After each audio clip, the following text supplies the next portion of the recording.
अस्सलामु अलैकुम दोस्तों, मेरा नाम है नाज़िम और आप देख रहे हैं हमारा चैनल इस्लामिक इंडियन। और मैं आज आप हजरात के सामने फिर से एक नई हिकायत लेकर आया हूँ।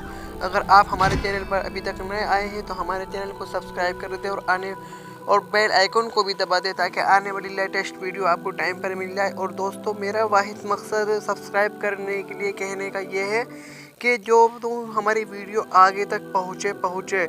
मतलब मेरा मकसद ये नहीं कि हमारी वीडियो अगर कोई सब्सक्राइब करता है तो हमारे चैनल को पैसे मिलते हैं, ऐसा कुछ नहीं होता। बस आप हमारे चैनल को सब्सक्राइब करके आगे बढ़ाइए। और चलिए हम इस हिकायत को शुरू करते हैं। एक आदमी था, उससे गलती हो गई जो गांव वालों की नज़र में बहुत बड़ी थी।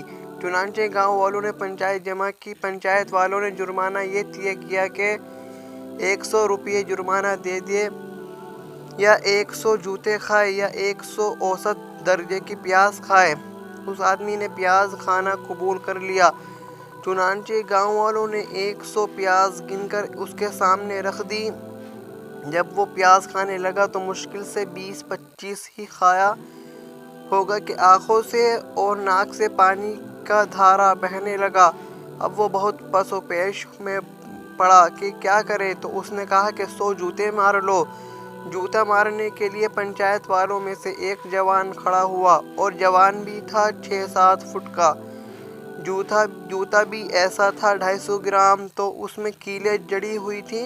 उस जूते से जो मार पड़ने लगी तो करीबन 10-15 जूते पड़े होंगे। उसकी खोपड़ी खराब हो गई और कहने लगा, बस जूते ना मारो, बर्दाश्त के बाहर है, ये 100 रुपये जुर्माना ले लो।